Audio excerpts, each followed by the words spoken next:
everybody, it's your friend Jenna from Uncomplicated Kitchen. And right now I wanna talk to you about something that comes up quite often in our classes. It's, what if you don't have a kitchen scale? Can you still measure flour? Well, of course you can.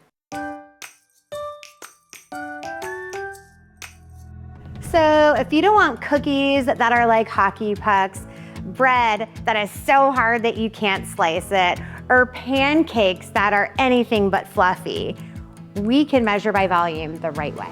So in order to measure properly by volume, you just need two tools. You need your measuring utensil and you need a spoon.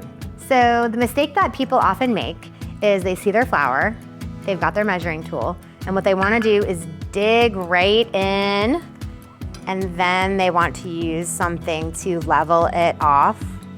On its face, that looks okay. But what we don't know is that we probably have about 33% more flour than we want. So instead, in your big old tub of flour, or right out of a bag, that's fine, what you need to do is fluff up that flour. Aerate it a bunch so it's not really dense and heavy in there, okay?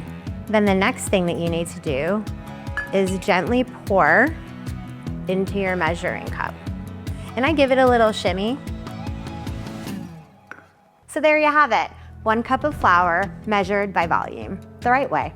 So let's fast forward and pretend that you are making pancakes and you feel like your batter is just a little bit too wet. It's so much easier to add flour in to that liquid instead of trying to go in reverse. So I'd much rather err on the side of caution and be a little bit under instead of a little bit over. So now the next time you go to make pancakes or scones or cupcakes or whatever else that uses flour, now you know how to measure properly by volume. Take care.